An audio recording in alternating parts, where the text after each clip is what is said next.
to lead. You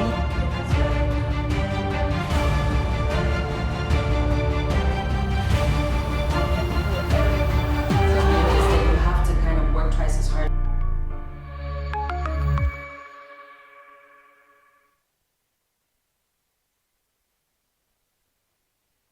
Good morning everyone. Welcome to the conversation on Tier West TV network, your digital first Pan-African network. And guess what? We're already 4 days into the month of March. Amazing, isn't it? I am Adesi Wasi. And I'm Zay Cecil. A very lovely morning to you. All right, without wasting any time, we're going to go on a break. And when we come back, we're going to be taking you through developments across Africa. Do stay tuned.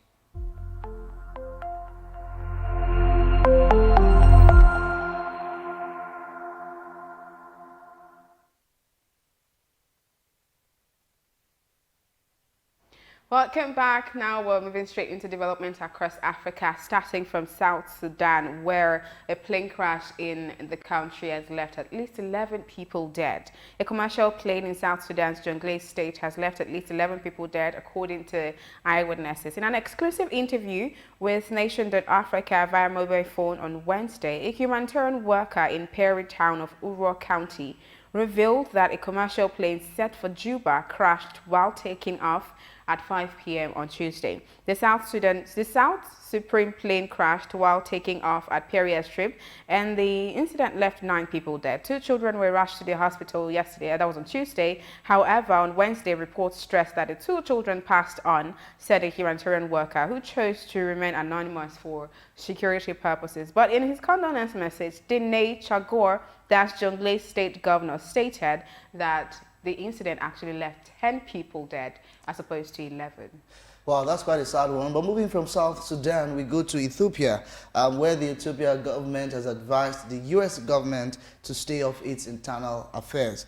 Now, the Ethiopian government on Tuesday called on the United States to stop interfering with the country's internal affairs. Addis Ababa's call comes one day after the U.S. government urged Eritrean Ethiopia's Amara region forces to immediately withdraw from conflict Tigray. The immediate withdrawal of Eritrean forces and Amara region forces from Tigray are essential first steps, Anthony J. Blinken, U.S. Secretary of State, said in a statement issued last Sunday. Now, moving over to Senegal, where the Senegal opposition leader, that's Ousmane Sonko, is facing rape allegations. Now, the head of Senegal's leading opposition party said he will appear before a judge on Wednesday to answer questions over rape allegations. Controversy has dogged Ousmane Sonko since last month when Senegalese media reported that an employee at a salon where he went to get a massage filed rape charges against him. Sonko, the leader of the PASTEF party, has denied the charges and accused the president of conspiring to remove him ahead of the 2024 elections. The 46-year-old challenged President Macky Sall in the 2019 vote, eventually finishing third in a race that delivered the incumbent a second term.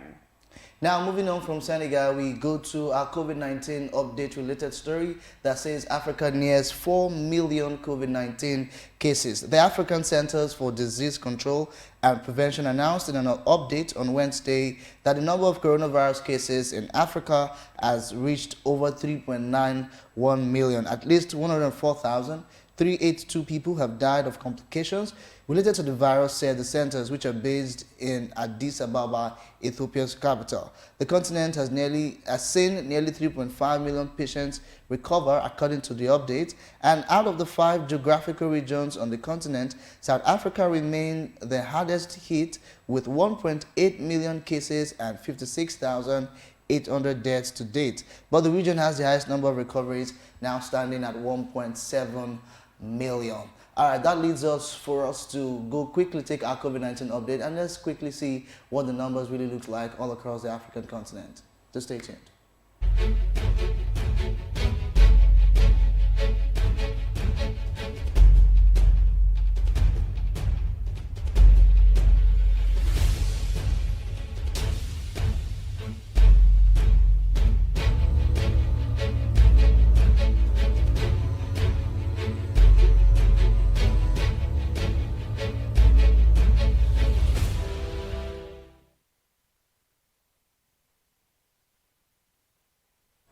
All right, that's the COVID-19 update. 3.9 million cases, and of course, 104,382 deaths right there. And South Africa being the worst hit with over 1.8 million. I also saw very recently that Nigeria recorded 497 cases, in a day. So that calls for a call for action. Yes. That we need to still continue. We can possibly get tired of not talking about this exactly. particular COVID-19 issue as regards adhering to the COVID-19 protocols. Like I've always said, I think the awareness is pretty much not enough, particularly in Africa. And I think it's owing to the fact that we've not been really so felt the impact. Yeah, exactly. Compared to other parts of the world where they've recorded scores and scores of deaths. So we are encouraging you, our viewers out there, to take the COVID-19 protocols very seriously. Wear your face masks, make use of your hand sanitizers, eat healthy. If you really don't have much business to do out there, I think you should just stay home and and keep your environment clean generally to ensure that you are in a very safe and healthy condition. We'll go on a quick break right now. It's still the conversation on your digital First Pan-African News Network. When we get back, we will take you through the national dailies this morning. Just stay tuned.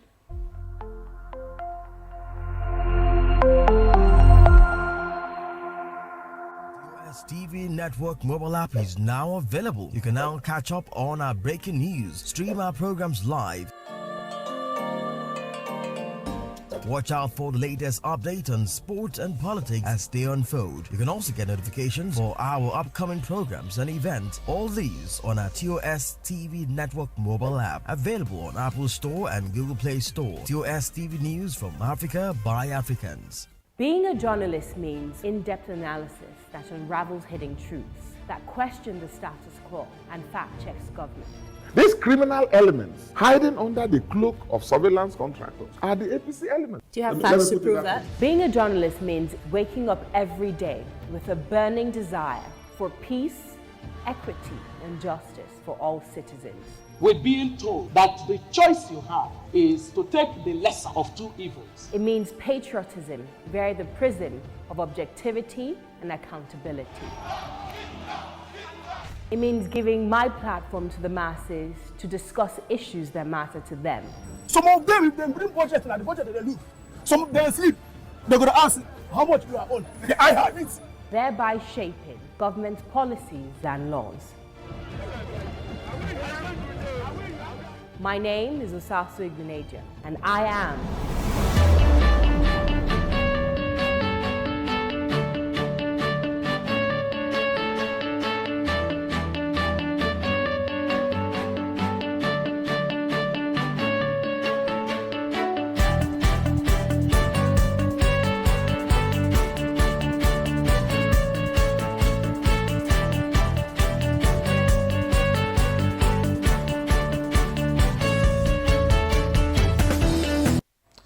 Welcome back. You're still watching the conversation on your digital First Pan-African News Network, TOS Television. It's time for us to take our national dailies to bring you up to speed and up to date with what is going on in Nigeria and, of course, across the country. And now we begin with the Blueprint newspaper this morning. You have this gaping headline that says, "De-radicalized fighters spying on communities rejoin group." Zulum on Boko Haram. De-radicalized fighters spying on communities rejoin group. You can find that story on page 6 of Blueprint newspaper, and it has about 2 riders under that says de-radicalization initiative has failed, wants mercenaries engaged to end insurgency. And very close to the Blueprint logo, you have telecom mast, NAS, NCC look into petition against MTN and Airtel. Telecom mast, NAS, NCC look into petition against MTN and Airtel. And now just under that, you see EFCC bars appointment critical to graft war, says NYCN. And you already have the picture of the day with the president and, of course, Abdul Rashid Bar. There's this headline underneath that says, "Blockade. BCO hails Kogi governor as food and cattle unions end strike. You can find that on page 8 of Blueprint newspaper this morning. All right, moving away from the blueprint to the national economy, starting from the very top there. Nigeria and Morocco signs agreement on gas industrialization. And that story, you can find that on the national economy this morning. And then another headline, that's a very gaping headline, talking about depleting external reserve, says $1.4 billion drop in 1 month again exposes Nigeria's fragile export base. That's the very gaping headline on the national economy this morning. And just, at the bottom of the national economy, we have this headline that says, federal government okays establishment of SIM swap centers in 774 local government areas. And then the last headline there says, NSE ETF capitalization hits 24.5 billion naira. That story is on page 4 of the national economy. From the national economy this morning, we move over to Daily Trust. And you have this headline that says, Reps ask INEC to review federal constituency. Reps ask INEC to review federal constituencies. By the side of that story, you have NSAS, youth stole $2 million, 1.7 million naira from Man Palace, says Oba of Lagos. And beside that story, you have food, cattle dealers lift ban on supply to South. And you have the gaping headline that says 101 soldiers abscond after Mati Dikwa attacks. You have 3 riders. It says Army freezes accounts, launches manhunt. Radicalized Boko Haram fighters pick up arms against, says Zulum. Northeast governors mall regional security outfit. Northeast governors mall regional security outfit. And under the photo of the day, you have ACF ask Buhari to extend fight ban to Benue, Taraba, and Borno. Just under that story, you have Boko Haram frees Chibok pastor, Buhari to security agencies, shoot anybody seen with AK-47. And the very last story, gunmen attack travelers in Oshu, kill 1. All of those stories you can find this morning on the Daily Trust newspaper. From the Daily Trust, we move over to the Daily Times, starting from the very obvious headline there. It says, traders bemoan billions lost as food blockade of South ends. That story is on page 2 of the Daily Times. And then just under that, on the issue of insecurity in Nigeria, Governor Zulum to federal government. It's time to hire mercenaries to end Boko Haram insurgency. And then on the FEC meeting, FEC okays 809.7 billion naira for Abuja-Kano Road, 44 firefighting vehicles, and NSIP app. And then this one is on bandits, still on the issue of insecurity. Bandits, Nigeria won't progress if federal government continues to dialogue with bandits, says Peter Obi. And that story is on page 3 of the Daily Times. And moving from the Daily Times, as we wrap up our national dailies review this morning, we move over to the Leadership newspaper. And on the Leadership newspaper, we have this gaping headline with the story on page 4. It says, shoot anyone found with AK-47, President Muhammadu Buhari orders security agencies. And underneath the headline, you have a few riders. It says, extend no-fly zone order to Benue, Taraba, Borno. ACF tells federal government. Zulum insists on mercenaries to end insecurity. We have failed, we can't secure lives, says Governor Mohammed. And just on top of that story on page 4, you find a very sad story. Veteran actor Sadiq Daba is dead. Sadiq Daba starred in the movie October 1st. Yeah. Very recently, he did star in the movie Citation that was done by Kunle Afolaya. So on page 7, you see the story relating to Sadiq Daba's demise. And on top of that story, you have local investors outperform foreign counterparts, trade 185 billion naira in stock. And then just beside the photo of the day, you have the story that says, create more constituencies now, reps tell INEC. Ahead of 2023, it says, create more constituencies now, reps tell INEC to probe missing $339 million crude oil, $339 million crude oil. Yeah, that's the story we have for you on Leadership newspaper, and that brings us to a wrap for the national dailies. You can feel free to make comments on all of these headlines we've read to you on our social media platforms this morning. All right, having said all of that, we're going to go on a break, and when we come back, I will be taking you through what is trending on social media today.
Welcome back. It's about that time where I take you through what has been trending on social media. But before then, remember you can be a part of the conversation across all our social media platforms, TOS TV Network on Facebook, Twitter, and Instagram. And our website is www.tostvnetwork.com. You can also check out lots of our programming on YouTube. It's at TOS TV Network. Now, moving straight into what is trending on social media. Now, if you've heard us talk about, during this headlines, National Daily said, and you'd have heard us speak about the issue of insecurity and the federal government saying to shoot anyone found with AK-47 rifle, and that's what's trending, AK-47. Now, a video that surfaced on the internet yesterday, I think it was last night, trending, and in the video, one bandit claimed or alleged that the government is the one sponsoring terrorism. Apparently, the government is the one, giving them arms, especially the AK-47 arm. Just take a look at the video.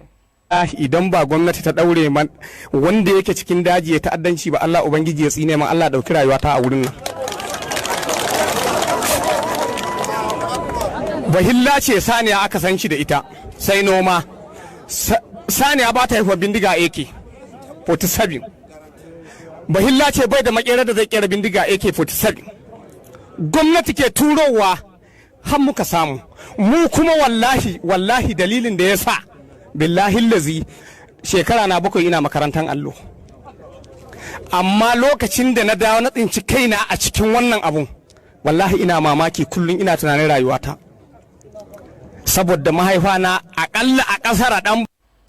All right, so the bandit who was speaking in her house, that is one of the major languages in Nigeria, saying, and I'm going to just translate quickly, I swear to the Almighty Allah that the government is the one arming us and supplying us AK-47 to kill. We just sat down and AK-47 was supplied to us by the government, says, one of the bandits or the leader in the viral video. Now, I'm going to take a few tweets, in relation to that. The first one is from @von_Bismarck. He says that video by Fulani man where he swore that it's the government that's sponsoring terrorism confirms our opinion of what's happening. He said, and I quote, "Cows don't give birth to AK-47. A Fulani man doesn't have the capability to manufacture guns. AK-47, government is sending them to us." Then the second one by Oluchi Christie says, "We cannot be talking about IPOB and ESN, that's the Eastern Security Network, when the Fulani headers were allowed to carry AK-47 in the southeast without checkmating them." He's quoting the Obi of Onitsha, Alfred Achebe, who was telling the Inspector General of Police after he told Igbo leaders to caution IPOB and Eastern Security Network. And then the third one is from Senator Shehu Sani. The directive to shoot anyone with AK-47 need further clarification because there is also AK-74 and AK-103. And then the last one is from Mark Osuchukwu, says, "First time seeing actual herdsmen inside bush with AK-47 today beckoning on us. This happened inside Anambra State in Omambala this morning. Some men and boys with juju gave them a run with their sticks and cutlass. I stood aloof wondering how we got here." Okay, so it's quite concerning how, all of these reactions. Now, there have been speculations as to where these herders, these bandits getting weapons from? How are they getting, who is supplying them? Because obviously they cannot afford the kind of weapons, they cannot afford to purchase the kind of weapons that are constantly seen with them. AK-47, you don't buy AK-47 with it's not and cheap. you know, the Islamist cleric said that the government knows where these people are. Yes, exactly. You know? And then security experts have also said, we don't want to believe that these people have ammunitions, they have gun power more than the entire Nigerian security architecture. It's really not possible. So is it that the government is just whitewashing the whole issue, or they are just being unnecessarily calm, you know, in the face of this situation? But like we said earlier on, we don't really know the authenticity of the video, but be it as it may, there's been speculations that these guys cannot be carrying out this so-called barbaric acts without some backing from state actors somewhere. Exactly. You know? Well, just to wrap it up, the primary responsibility of government is to safeguard the lives and properties of its citizens. You know, I think at this point, Nigerians need to come together and build a block, you know, form a solid unit, so we can hold our government, you know, accountable to, you know, the responsibility, you know, of taking care of lives and properties. All right, thank you so much, Adesowa, for bringing us up to speed with the AK-47 update on social media. We'll go on a quick break right now. When we come back, it'll be time for the big story.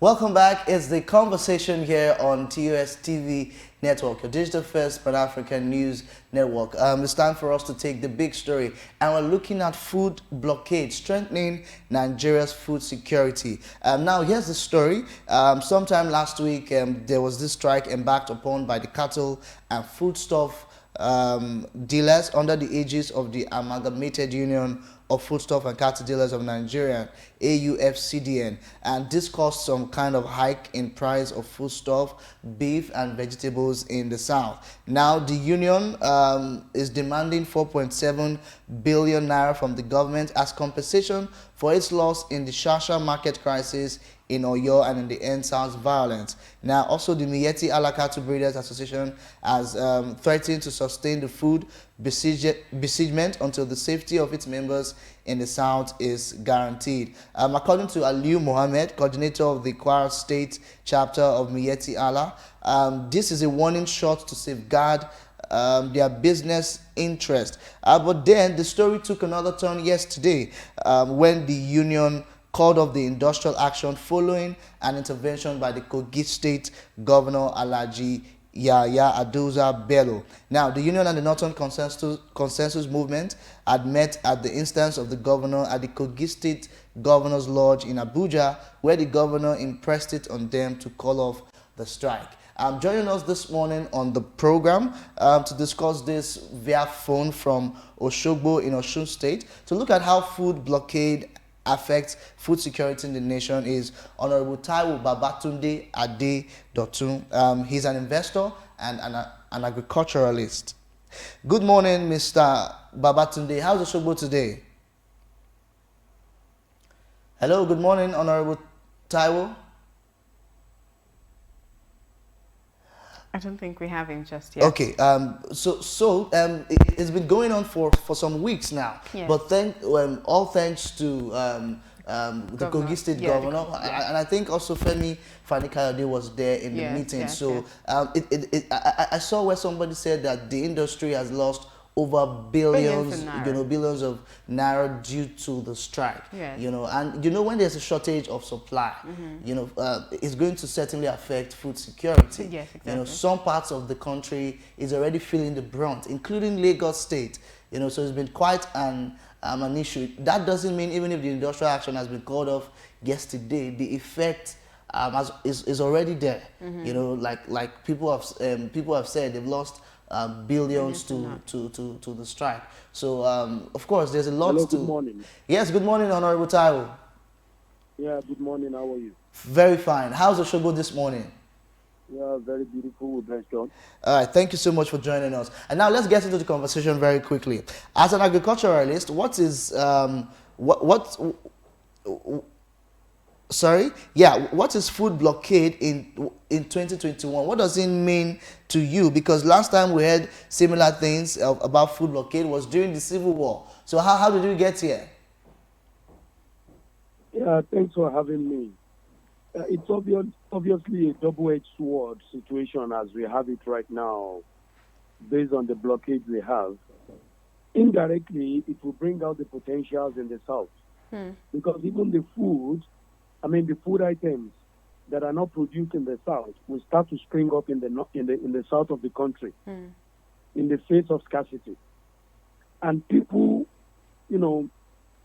many start to do away with items they can't find, and they settle for what they can get in their own domain, which makes it a situation of when the desirable is not available, they make the available their desires, and they make it desirable. So it's actually going to spring up a lot of opportunities in the south. That hasn't been said, it is still going to cause a lot of commotion and havoc in the northern part of the country, because I don't know what to expect people in the north, in the bushes, on the farm in the north. I don't know what you expect them to do when their goods and services could not be marketed for them to get what they want. So we are still coming back to square one. Okay, having spoke about what the implication of this food blockade or action would have been on Nigeria as a country. Now, what does this spell for the agricultural sector in the country, especially with economic diversification into agriculture? What would this have spelled, or what would this action spell for the agricultural sector? Yeah. It's actually taking us back to exploring our potentials. It's going to be in every part of the country. Like in the north, they are predominantly agriculturists, which the southern part of the country actually depends strictly on them, despite the fact the availability of fertile land in the south and expertise in the south. But we have not been able to tap very well into our potential. But with the situation of things, with the blockade, I think the potentials in the south will definitely be well exhibited, because Nigeria has always been known for their vast in agriculture. Yes. And which I think it is time for us, it is high time we started taking these bulls by the horn, because the only way we can get to where we are supposed to be, where we are not presently, is just to go back to farm. Operation Go Back to Farm. Okay, Honorable Taiwo, you just talked about Operation Go Back to Farm. That brings me to my next question. There's been this call for Nigeria to invest more in agriculture and look away from oil, of course, crude and petroleum. What is your thoughts on this subject matter? So, come again with your question. I said there's been this call. You just rightly said that we should kick off Operation Go Back to Farm. And there's been this call that Nigeria should tilt away from petroleum, crude, and begin to invest more in agriculture. What is your take on that? Yeah, it's absolutely correct. Relying solely on petroleum has not been helpful to this nation. Take a clue from this. Can we drink the crude we produce? Absolutely no. But when you farm, when you go back to farm, is the Operation Feed the Nation, Operation Agriculture at your backyard? We have a lot of opportunities now that even potatoes, cassavas are planted inside sacks, and they are coming out very, very well. You don't really need to have a massive farm before you go into agriculture. Agriculture starts right behind your house, right in your frontage. So going back to farm, going back to agri, I think is going to help us very, very well in this country, because the moment you are filled, you are satisfied with what you eat, I think the rest are just add-ups. Okay, away from agriculture, let's talk about unifying the country, right? I know that over time I've heard people say, oh, if there's a blockade from the north, the south is going to suffer, and then the eastern people say, oh, we're self-dependent, we can produce what we eat. What does this spell for unity of the country as we stand right now? What I have to say is this. If a southerner does not eat onions for a year, we are not going to die. We are not going to die. The truth of the matter is that items from the north are useful in the south. Yes. But it is clear that we could get all these items produced in the south as well. A nation to thrive, for a nation to thrive, we need balance of trade. So if the north things not bringing or blockage of food items to the south will have effects on the south, it's just going to be temporary. But they are going to feel the pain more than see what has happened in the recent days. A lot of perishables are down there. They are getting destroyed, getting damaged because they could not get to the final destination. And it is very clear, even if you block the passage of cows down to the south here, we have pigs, we have poultry products, we have fish, and a host of other things that are proteins that we could use to substitute the cow. But having said that, I still believe in balance of trade to make a nation thrive. It is very important and pertinent to have this at the back of our mind. Okay, Honorable Taiwo, you are an investor. Now let's look away from food blockade and food security and look at investment being done in the agricultural sector. Yes. We've just talked about how we should tilt away from crude and focus on investment in agriculture. First of all, this question is two in one. Now, do you think, if you want to appraise Nigeria, do you think we are doing the most, you know, in terms of investing in agriculture? And then what other strategies can you share, you know, so government, private sector, everyone, you know, can get on board to see that our agricultural sector yields a lot of profitability as it should? Yeah, well, my take on this is very simple and straightforward. The right pegs are not put in the right holes. Most of our representatives, most of our political leaders don't have it right. Everything has been politicized. Putting the right peg in the right hole has been a thing of the past in the present day politics of Nigeria, in the present administrations in the country. It's all about man, no man, who knows who. The real hands that will handle the situation in the agricultural sector are not being employed. They are not being used to get the best out of agriculture. That is the reason why you see in most of the states in Nigeria now, the Ministry of Agriculture and Natural Resources has come to a comatose. None of the professionals, none of the agriculturists are actually being employed. Everybody does go to work just to earn a living without even bringing out the qualities, the expertise in them to upgrade the agricultural sector in most of the states in Nigeria. That is why we have it so hard. That even most of the farm settlements in most of the states now are being converted to GRAs, where different edifices are being built, rather than for agricultural projects to be encouraged. The roads that lead to our farms are nothing to write home about. So what exactly do we expect to get from that when agri has not been encouraged in the present administration? Okay, so what strategies can we employ? Government, private sector, investors. What strategies can we employ?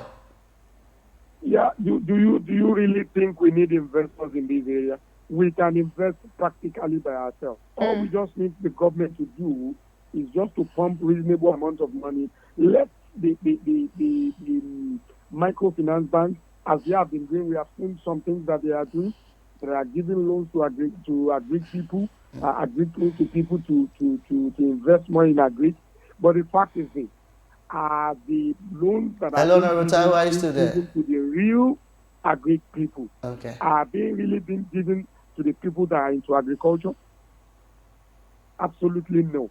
A lot of people get this loan and they are diverted into other areas of business, which is not actually helping. So I think the government needs to set up a task force to check how many farmers do we have, how many genuine farmers we have around, how do we help them, what does this farmer produce, how do we help them to increase their produce to ensure that food security is ascertained. Okay, let's move away from you know, investing in agriculture to back to looking at, you know, food security in the country. A lot of people are of the opinion that Nigeria is still largely a consuming state and we're not so much of producers. We don't even produce enough, you know, to consume in Nigeria, as looking at towards, you know, exporting food and all of that. So what exactly can we do to put the same amount of energy and concentration we do in crude oil as to, you know, putting that same energy and concentration on agriculture, so we can have, you know, proper economic diversification as we're looking at crude, we're also, you know, investing or doing so much in the agricultural sector as well. So we can move from being largely consumers to also producing enough to export to other nations. Yeah, it is when you are satisfied, you produce enough for yourself to eat, and you have excess. That is when you talk about exportation or selling out to other people. As we speak now, what we produce is averagely enough for what we can consume in Nigeria. But the problem we have presently is this.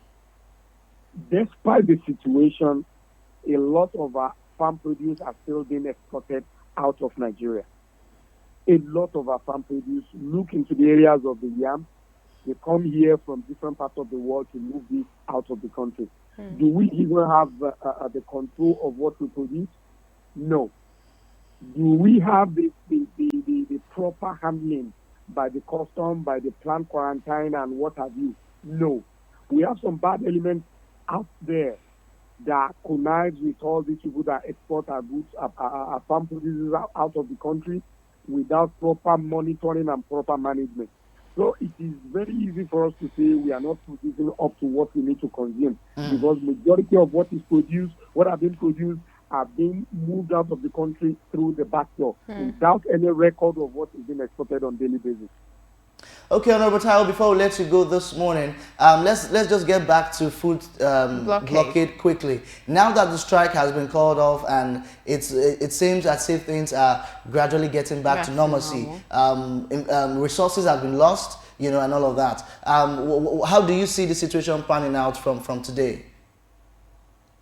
Yeah, let's hope for the best to come from the calling up of the strike. But it is very clear that when the North loses income as a result of this blockade, what do we expect?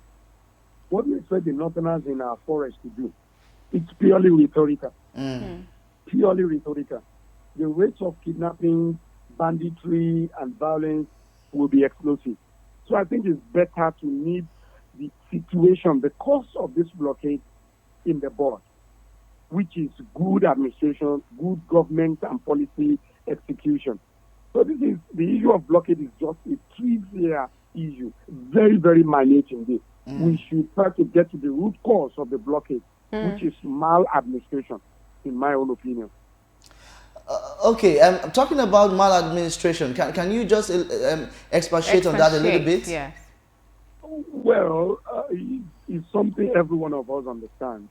When we have a lot of graduates that are not even ready to go to farm because of the low quality of situation on a farm settlement, that's one. Two, when you have people that are gathered now, they are graduates in the last 5, 6, 7, 8, 9, 10 years with no job opportunity, no employment whatsoever. Come to think of it, I remember several years ago when I served in Benue State. I think all the youth corps in Benue State, we were made to farm what we eat. And even the NYC Benue State chapter still sells to the public. We were made to plant cassavas, we were made to fry cassavas, to make a whole lot of things during the period of 1 year. I think these are areas where government can actually help the graduates, to help them discover themselves and get what is necessary for them to earn a living. Without this, we are not going anywhere. And that is exactly what we call maladministration. When your youth are completely unemployed, they roam the streets and what have you. Okay, thank you so much, Honorable Babatunde, for joining us on the show this morning.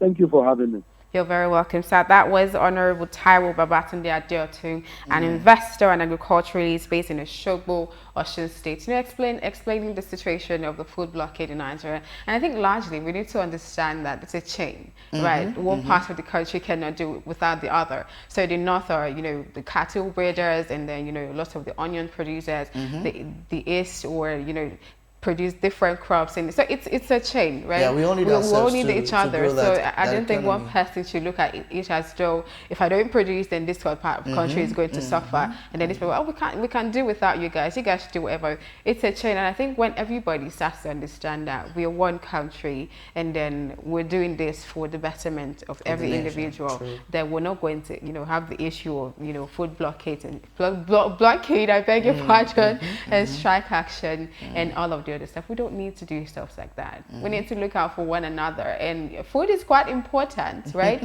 And there are a lot of people who still, you know, don't have, you know, even 1 square meal in a day, and we're looking at blocking, you know, food supply and all of that. That's going to have effect on not just a part of the country, but, you know, a larger part of the country as well. Thank you so much for joining us. Especially for people like us that really like food. Oh yeah. Okay, that's a wrap today on The Conversation this morning. You can log on to our website for more updates, www.tustvnetwork.com. Follow and like us on Facebook, Twitter, and Instagram at TUSTV Network. Until we come your way tomorrow for another exciting package, I'm Musaze Isesele. And I am Adesiwa. I'll see you. Thank you so much for joining the show.